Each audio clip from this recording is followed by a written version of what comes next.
2 miles, 5 furlongs to go. They have 10 to jump here. 6 Mile Bridge, Potter's Charm, the leading duo.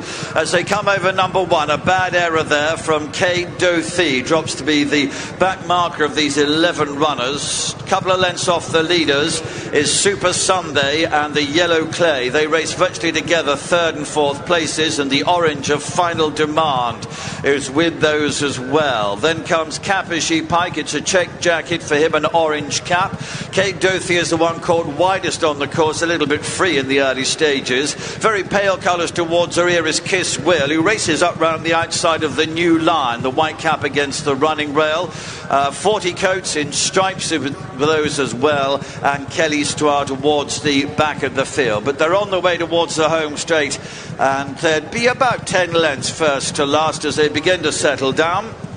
And it is 6 Mile Bridge, very pale jacket, who goes through here to lead them, coming towards the 3rd flight of hurdles, which they'll meet very quickly when they get into the straight. Potter's Charm is running in 2nd place, a blue cap. The red jacket is Super Sunday. The favourites off to the right in orange, Final Demand, as they jump then the 3rd. The white and green jacket and red cap is the Yellow Clay, very well back. Looked like he went off 2nd favourite. Is off to the right now and moving through to a share probably of 3rd place. Behind these is Capishy Pike. Sean O'Keefe in the centre, races with Final Demand, and the last 5 are virtually in line. The New Line is right over towards the inner of the racing surface, a white cap. Next to him, very pale jacket of Kiss Will, and then comes Kelly Stoire, green and white on the cap. The stripes, 40 coats, maroon and white, and extreme left, right round the outside, is Kate Dothie. As they come then to flight number 4 in the Turner's Novices hurdle, and it's still Keelan Woods. 6 Mile Bridge got really close into the flight of hurdles, but over it with about a length and advantage.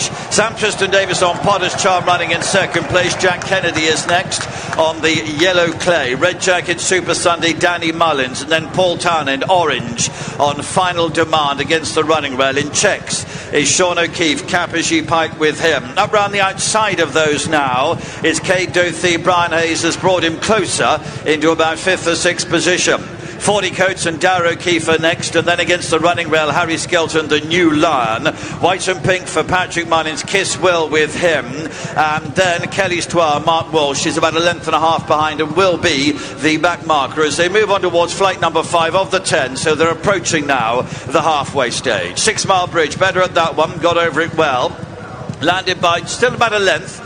Blue cap of Potter's Charm, the Yellow Clay, white, green and red jacket is with this, and then comes Super Sunday. Capishy Pike and Final Demand match strides, 5th and 6th positions. They're followed through by Kate Dothie, continues to race widest on the racing surface, and then the New Line races the inner route as they take this flight of hurdles. Kisswill and 40 coats the next pair, and Kelly Stoire is towards the rear of the field. They're running uphill now to number 7 of the 10, and it's still 6 Mile Bridge, not quite as far clear as he was.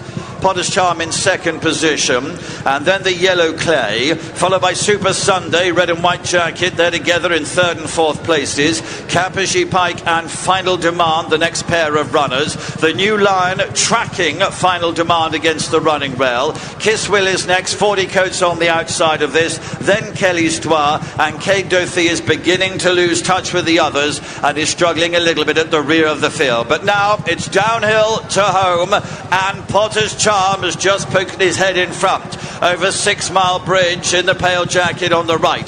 Behind these, the Yellow Clay is brought out to look to clear daylight as they come to the 3rd last. Super Sunday is next. Final Demand in behind those in 5th position. Capishy Pike is with the New Lion, also making progress towards the inside, and these are going clear from Kiss Will. They come down to the 2nd last flight of hurdles, and it's Potter's Charm to the Yellow Clay. Potter's Charm just to the Yellow Clay, and here's Final Demand in the orange, moving through to challenge, and the New Line coming up on the inside. They run to the home turn, the big 3 in the market now, the Yellow Clay to Final Demand. The New Line's a length and a half behind these. They've gone clear to Potter's Charm. One more to jump. The New Line switches to the left. In the centre in orange is Final Demand. The Yellow Clay on the right. Any one of this trio, they're going to be very close at the last flight. At it now. The New Line and the Yellow Clay go on to Final Demand. Into the closing stages. The Yellow Clay, the red cap, Jack Kennedy. The white cap is the New Line, Harry Skelton, who's getting up. The New Line has won the Turners. To the Yellow Clay, Final Demand, 40 Coats and Potter's Charm. Classy horse, good ride. 4 winners last year for the Skeltons. They're on the score sheet this time. Dan and Harry Skelton win the Turners Novices Hurdle with the New Lion, the new star. Now in the silks of JP McManus, high-profile purchase. Justified. The Yellow Clays run a fine race for Gordon Elliott in second. Favourite Final Demand has finished third. The cream rose, and didn't it just rise? And this horse, ground-saving trip, tracking Final Demand throughout, tipped out on the run to the last, got the stands rail, 3-1. He drifted before the off, but he has won. The New Lion takes the Turners. The field was whittled down to 3, and it was the big 3 from a reasonably enough way out, Lucky, and it was all poised and set, and they all had a fair crack at the race, I think. If anything, it was the New Line that just as they took the turn, just had to shuffle in behind the other two, but there was no real momentum lost. He travelled into it kindly, and he's won well. Here is the winning trainer, another festival winner for Dan Skelton. Lydia. And such an important one, because the Skeltons have made no secret of their regard for the New Lion. He's kept his unbeaten record in the Turners, and he's done it oh so stylishly. He has, yeah. Miles probably ran away with us a bit early in the season, but he just looked so good, and Harry gave him an outstanding ride there. So patient. It was it's not a coming of age ride, of course it's not, because he's been doing it for so long. But what a great ride, and the horse is just phenomenal. I trusted him. Even going to the last, with them 3 there, I believed he'd win. I always believed he'd win. In my heart, it just feels like it'd take a very good one to get past this horse, and I'm just so proud of the whole team.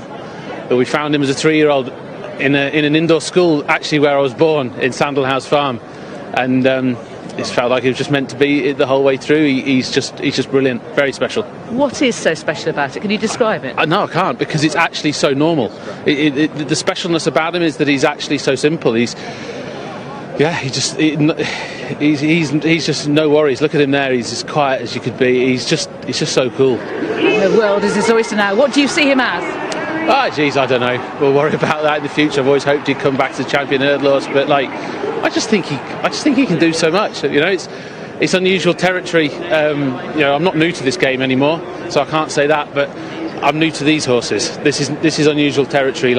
He can just do things that the others just can't. He can even lay the Challow Ghost. Many congratulations. Yeah, exactly. That's gone now, isn't it? It really has. What are we going to talk about in the build-up to next year's? I don't know. Congratulations. That litany of high-class horses who've won the Challow Hurdle and failed to win this, as Lydia said, that's been put to bed now. And look at Harry Skelton here, always saving ground throughout, and then he doesn't want 6 Mile Bridge back in his face, and he knows the horses to take him into the race. It was the race that you wanted to see, Nick. Potter's Charm is just starting to fade out of it, coming under right. He's going to fade out of it. The Yellow Clay goes on. Final Demand is outside, and the new one stalking in behind. They were the 3 horses who've dominated the market for this race from a long way out, and they're the 3 horses who dominated the finish. Final Demand just got the final flight wrong. It looks like he's maybe travelling as well as the Yellow Clay here, but the Yellow Clay, he's tenacious. He's found lots in front, and Harry Skelton has to switch here towards the near side. A lot of it's down to the final flight, how the jump of the Yellow Clay flies it. Final Demand gets in tight, makes a mistake. The new one, or the New Line on the near side, jumps it well, just loses a little bit of momentum, and then it's a scrap between the Yellow Clay and the New Line on the near side. And the New Line, for a few strides, it wasn't certain he was going to get there. He's beaten a good horse at the 2nd place, but he's game all the way to the line. JP McManus purchased this horse after the Challow Hurdle. Darren and Annalie Yates deciding to exit stage right, but JP will always remain stage centre. Grace Skelton, husband Dan, daughter Florence, riding every step of the way with Harry, for whom this is a 10th festival winner and 11th for Dan, and they might not be done today, never mind this week. The only fellow more still for much of that race than Harry Skelton was Dan. He hardly moved. And he suggested there in the interview, Don, just his quiet assurance in this horse's chance for a long time. He watched him at the stable tour the other day, admiring him, and It was just a look in his eye. You can see with Dan Skelton's interview with Lydia there how much it means to him. Like, it's that kind of quiet assurance, and brilliant for them to have a winner for JP McManus as well. As you said, he bought the horse after the Shallow Hurdle. Then you bought a Shallow Hurdle winner. He has to go and deliver and move on from that. And yeah, the Shallow Hurdle winners, they have a terrible record, or they had a terrible record in this race until today. No substitute for class. Laid away since the Shallow Hurdle. British bred winner of this race by Cape Tara, full brother to Katira, who the stable have done very well with. And a great tribute to years and years